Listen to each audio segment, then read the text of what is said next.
Assalamualaikum warahmatullahi wabarakatuh. Bismillahirrahmanirrahim. Ashhadu an la ilaha illallah wa ashhadu anna Muhammadar Rasulullah. Allahumma salli ala sayyidina Muhammad wa ala ali sayyidina Muhammad. Rabbis rahli sadri wa yassirli amri wahlul 'uqdatam min lisani yafqahu qawli. Amin. Bismillahirrahmanirrahim.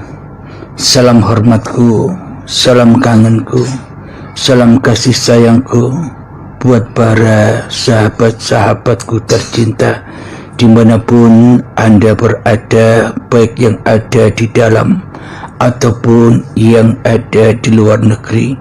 Semoga kita semua senantiasa di dalam kasih sayangnya Allah.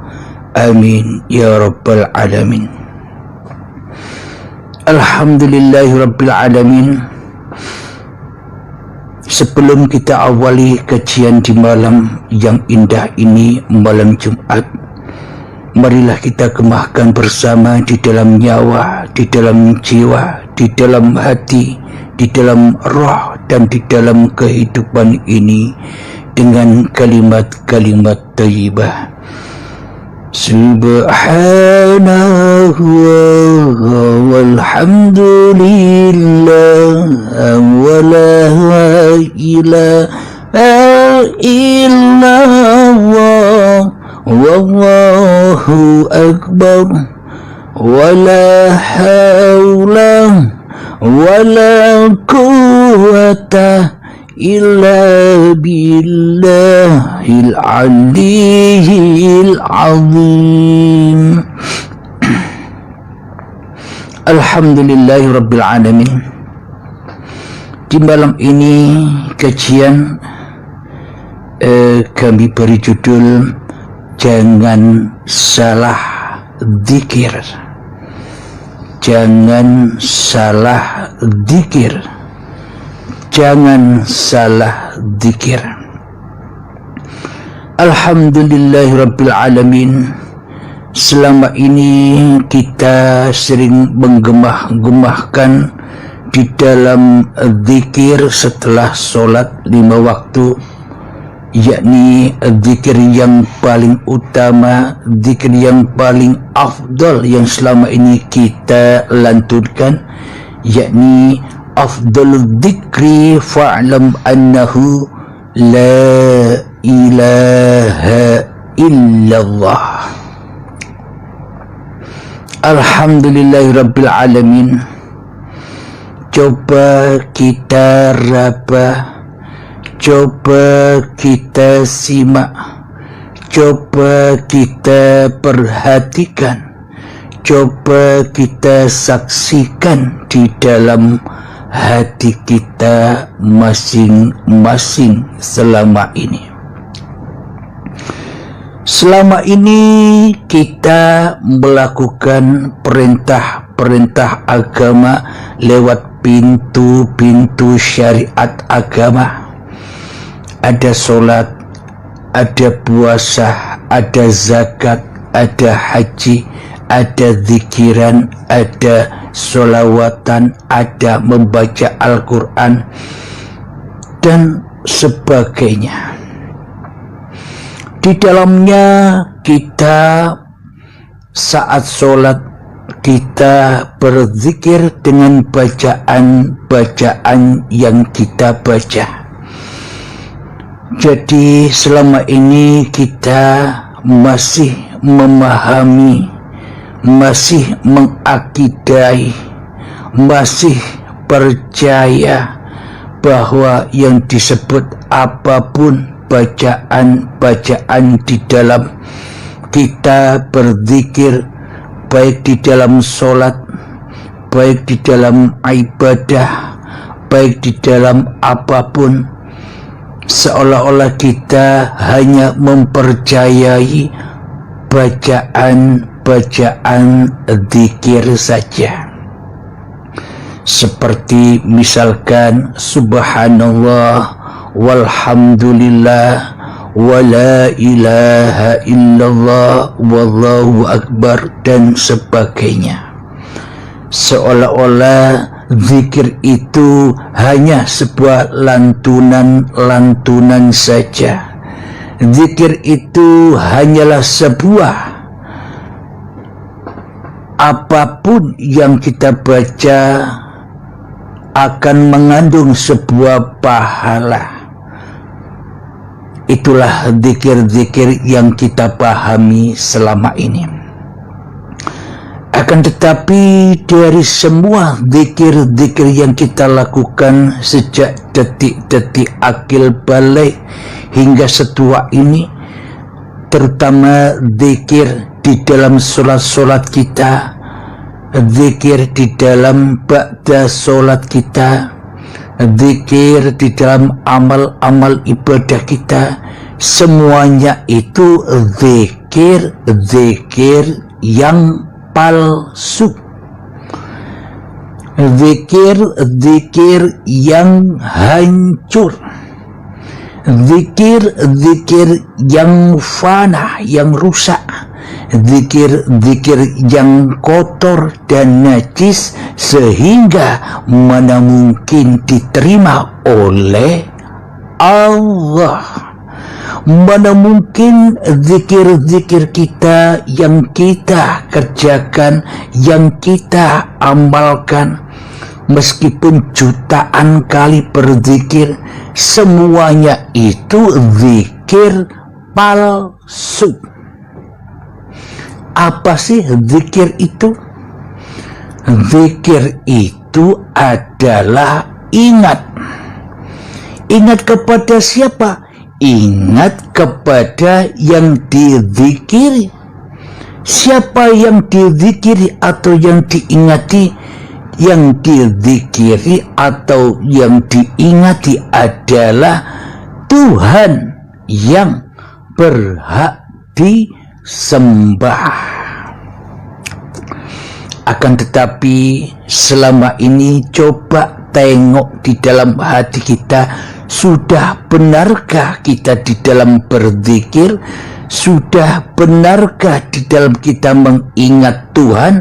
Ataukah jangan-jangan masih salah kaprah di dalam berzikir? Tidak ingat Tuhannya, tidak berzikir kepada Tuhannya, tapi yang diingat, tapi yang dizikiri bacaan-bacaannya saja. Tapi yang diingat, tapi yang dizikiri adalah hawa nafsu syaitan dan iblis yang merasa bisa melantunkan zikir-zikir itu. Itulah maknanya selama ini kita hanya tipu-tipu saja berzikir. Kita hanyalah berdusta-dusta saja berzikir. Kenapa? Karena berzikirnya bersama iblis dan syaitan, yang mana iblis dan syaitan membawa, menghanyutkan zikir-zikir kita, supaya zikir kita selalu mensekutukan Allah, agar selalu zikir-zikir kita tersesat jauh dari Allah. Alhamdulillahirabbil alamin. Itulah selama ini ternyata kita salah di dalam berzikir. Salah apa? Salah ingatan. Kenapa salah ingatan? Bagaimana mungkin kita ingat? Bagaimana mungkin kita bisa berzikir kepada yang diingati, kepada yang dizikiri saja tidak pernah jumpa, tidak pernah kenal, tidak pernah menyaksikan, walaupun sebiji darah kita selama ini tak pernah menyaksikan yang dizikiri. Kita tak pernah menyaksikan yang diingati. Lalu bagaimana mungkin kita bisa ingat? Lalu bagaimana mungkin kita bisa berzikir kepada yang belum pernah sekalipun berjumpa, kepada yang belum pernah sekalipun kita saksikan, kepada yang belum sekalipun kita menyaksikannya? Bagaimana mungkin kita bisa berzikir kepada yang tak ada? Bagaimana mungkin kita bisa mengingat kepada yang gaib?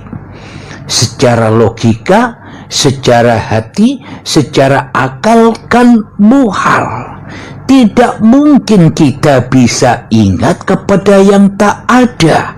Tidak mungkin kita berzikir kepada yang tak wujud.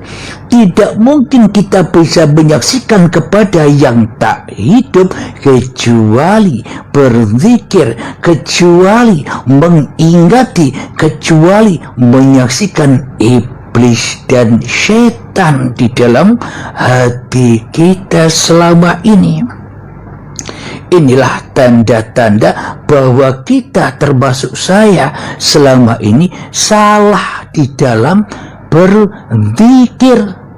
Yang mestinya afdalul dzikri fa'alam annahu, ketahuilah seafdal-afdalnya, sebaik-baiknya, seagung-agungnya, seakbar-akbarnya mengingat adalah tiadakan Tuhan yang selain Allah di hati kita.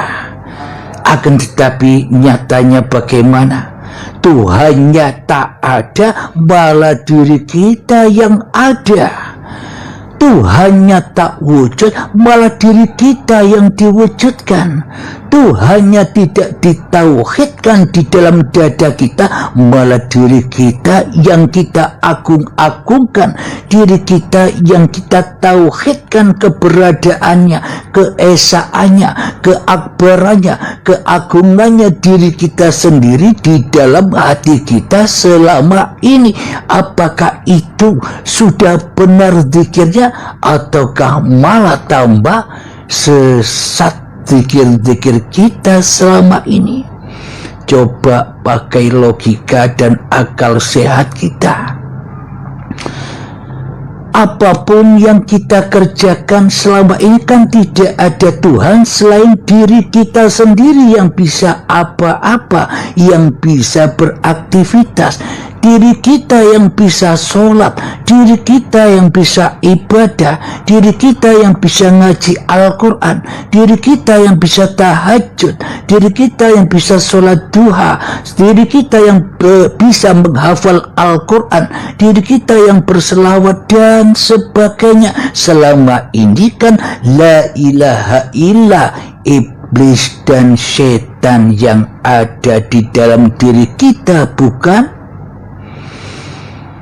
Kalau diri kita sendiri, kalau hawa nafsu kita sendiri, bila iblis dan setan yang angkuh dan sombong di dalam hati kita, kita tauhidkan keberadaannya, kita wujudkan keberadaannya, kita hidupkan keberadaannya, berarti selama ini kita nyembah siapa? Nyembah Allah kah, atau malah nyembah iblis dan setan yang menyesatkan, yang membakar-bakar hati kita selama ini? Bagaimana mungkin hati kita tidak terbakar karena kita selama ini sejak detik-detik akil balik tiba sehingga setua ini selalu kumpul bersama iblis dan setan di neraka jahanam. Bagaimana mungkin kumpul iblis dan setan di surga? Iblis dan setan itu bertempat di jahanam kapan? Bukan nanti, sekarang sudah berlangsung. Ketika di dalam hati kita tak ada Allah, Allahnya gaib, Allahnya fana, rusak, Allahnya tak ada, Allahnya tak nyata, Allahnya tak hadir di dalam diri kita, maka selamanya kita terbakar di dalam anarnya hawa nafsu kita sendiri. Tak ada ikhlasnya sama sekali. Karena di dalam hati kita melaksanakan apapun harus wajib ada imbalannya, yakni pahala minimal, yakni surga minimal, yakni nama baik minimal terhadap seluruh manusia, yakni kebanggaan terhadap manusia, yakni kemuliaan di sisi manusia. Itulah tanda-tanda bahwa kita selama ini salah di dalam berzikir kepada Allah, salah di dalam ingat kepada Allah, tapi kita terlanjur salah berzikir kepada manusia. Kita salah berzikir kepada iblis dan setan selama ini di hati kita. Bismillahirrahmanirrahim. Inna syaitana lakum aduwwun mubin. Sesungguhnya setan itu adalah musuh yang nyata bagimu. Siapakah setan itu? Setan itulah penghalang-penghalang hamba kembali kepada la ilaha illallah. Setan dan iblis itu penghalang manusia, menghalang-halangi kepada manusia agar tidak berla ilaha illallah di dalam hatinya, kecuali la ilaha illa awake dewe, la ilaha illa hawa nafsune dewe, la ilaha illa dirinya sendiri yang menjadi Tuhan di dalam hatinya. Itulah tugas iblis dan setan, selalu mengajak teman untuk masuk ke jahanam, selalu mengajak teman untuk menjauhi Allah, selalu mengajak teman untuk mentiadakan Allah, mentiadakan wujudullah, mentiadakan uripe Allah, menjadi uripe manungsan. Itulah iblis dan setan yang ternyata diri kita inilah iblis dan setan itu ketika hati kita mensekutukan Allah dengan diri kita di hati kita. Mestinya la ilaha illallah, tapi ternyata di dalam hati kita tiada Tuhan selain diriku sendiri, tiada yang hidup selain diriku sendiri, tiada yang berkuasa selain diriku sendiri, tiada yang maha besar selain diriku sendiri. Terus kita ngaku-ngaku bertuhan. Tuhan yang mana kita pertuhankan? Sedang di hati kita tak ada Tuhan, sedang di hati kita goib kehadiran Tuhan, melainkan hadirnya diri kita sendiri. Berarti kita selama ini kan ngaku-ngaku jadi Tuhan untuk diri kita sendiri, bukan? Alhamdulillah bila kita sudah menyadari, maka dari itu selalulah bertafakur, selalulah menghening-heningkan diri kita agar kita menyadari kesalahan-kesalahan selama ini yang kita perbuat. Jangan sampai kedahuluan ajal menjemput. Jadi raihlah husnul khotimah daripada kita selama ini sejak akil balik hingga setua ini selalu mati di dalam su'ul khotimah, hancur pungkasannya, buruk pungkasannya, jelek tempat kembalinya.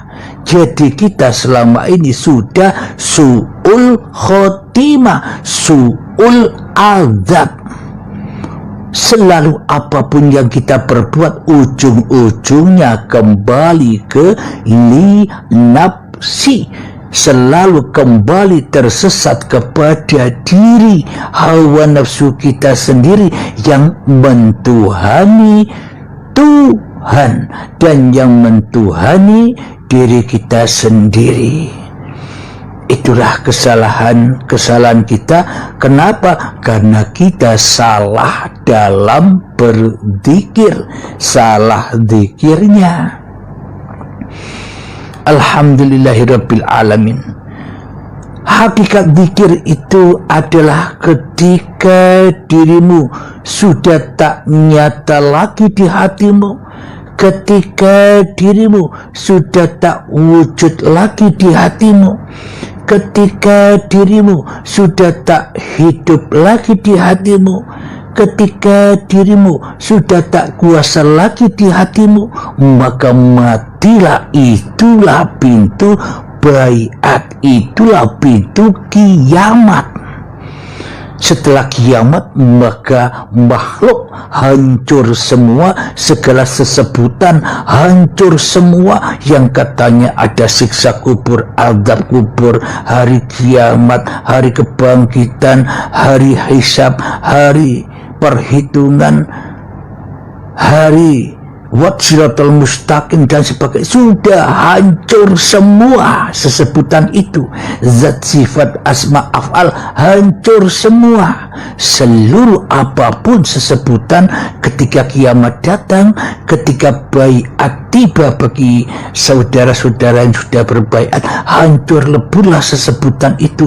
Maka nyatalah Tuhan yang menciptakan diri kita. Maka Tuhan berfirman, siapakah Tuhan yang berhak disembah di alam semesta ini? Karena semuanya tidak ada, yang ada hanya Allah. Itulah hari kebangkitan. Itulah hari kesadaran manusia bahwa manusia berasal dari ketiadaan, berasal dari kegoiban, berasal dari keadaman ketiadaan. Manusia kembali ke asal usulnya, yakni hakikat diri sejati manusianya yang bukan apa-apa dan yang bukan siapa-siapa. Manusianya yang sudah tak bisa ngapa-ngapain dan yang sudah tak bisa bersiapa-siapa lagi. Itulah ketika yang nyata hanya Allah, maka yang bisa berzikir kepada Allah hanyalah Allah sendiri. Inilah yang dimaksud afdalul dzikri fa'lam annahu la ilaha illallah. Bukan manusianya lagi yang bisa membaca atau mengucap la ilaha illallah. Ketika manusianya sudah dibaiat, ketika manusianya sudah ketemu dan beriman dengan hari kiamatnya, maka bangkitlah la ilaha illallah itu. Maka itulah Allah sendiri yang mengucap la ilaha illallah. Karena tak ada Tuhan selain Allah, karena tak ada penggelar selain Allah, karena tak ada hidup kecuali uripe Allah. Itulah yang dimaksud afdalul dzikri fa'lam annahu la ilaha illallah. Ketika Allah sendiri yang mengucapkan la ilaha illallah sesuai ayatnya, la innani anallah la ilaha illa ana fa'budni wa aqimis sholata li dzikri. Jadi kalau sudah afdalul dzikri fa'alam annahu la ilaha illallah, itulah puncak-puncaknya surga. Itulah surga yang tak ada dunianya sedikit pun. Bila ada di dalam hati kita cinta dunia, dunia yang menghalang-halangi kita kepada Allah, maka takkan pernah bisa masuk surganya Allah, bukan surganya iblis dan setan. Surga yang kita harapkan selama ini kan surga dunia, surganya iblis dan setan, surga yang penuh dengan kenikmatan dunia. Surganya Allah bukan dunia. Surganya Allah apa? Ketika manusia sudah baiat la ilaha illallah miftahul jannah, mangqala la ilaha illallah takhulal jannah, maka sudah di dalam surga. Barang siapa yang sudah teraplikasi di dalam hatinya setelah baiat la ilaha illallah, ya itulah surga. Tapi kalau tak ada Tuhan di dalam hatinya kecuali dunia dan hawa nafsunya, itulah jahanam, itulah neraka. Jadi sudah dijelaskan, semoga kita termasuk saya jangan sampai salah di dalam berzikir lagi. Jadi setidak-tidaknya sholat yang ada zikirnya, ibadah yang ada zikirnya, duduk yang ada zikirnya, berdiri yang ada zikirnya, merokok yang ada zikirnya, ngopi yang ada zikirnya, bekerja yang ada zikirnya, berjalan yang ada zikirnya, naik kereta atau naik motor yang ada zikirnya, berkegiatan atau beraktivitas apa saja yang ada zikirnya. Maknanya bukan dirimu lagi yang ada, itulah zikrullah. Bila yang ada hanyalah dirimu di hatimu, yang wujud hanyalah dirimu di hatimu, yang hidup hanyalah dirimu di hatimu, sedang Allah gaib, percuma amal 1000 tahun pun sholat, 1000 tahun pun umur kita beramal, 1000 tahun pun kita membaca sholawat, zikiran, menghafal Al-Quran, tahajud, duha, bila tidak ada afdalul dzikri fa'lam annahu la ilaha illallah, semuanya itu racun saja. Bagaimana bukan racun? Yang jadi Tuhan di dalam semuanya iblis dan setan, yakni hanya apa? Hanya untuk menambah api-api, untuk membakar diri kita di dalam neraka jahanam bersama iblis dan setan saja. Sholat dan ibadah, ilmu dan amal hanya untuk bangga-banggaan, hanya untuk mulia-muliaan, hanya untuk tunjuk-tunjukkan kepada manusia-manusia yang lain. Buat apa bila manusia yang kita ingati daripada Allah? Alhamdulillahirabbil alamin. Inilah kajian jangan salah zikir.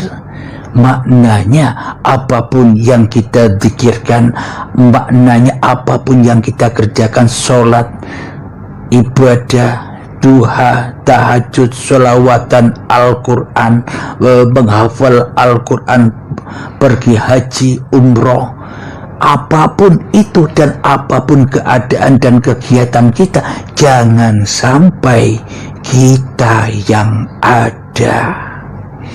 Itulah zikrullah.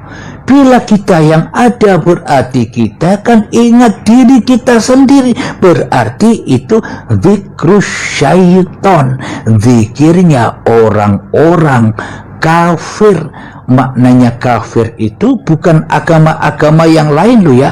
Kafir itu terhalangnya, terhijabnya hati kita kepada Allah, itulah kafir. Maknanya hati kita tak ada Allahnya, tak ada Allahnya, tak ada Tuhannya. Yang ada hanyalah diri kita sendiri yang ateis, yang selama ini ngaku-ngaku ada, ngaku-ngaku wujud, ngaku-ngaku hidup. Semua sifat Tuhannya diambil alih sehingga manusianya tidak mau mati, takut mati, takut meninggalkan harta-hartanya, takut meninggalkan urusan-urusan dunianya, apalagi takut meninggalkan badan dan hidupnya, kecuali orang-orang yang dikehendaki Allah berbaiat ketemu hari kiamatnya. Karena itulah iman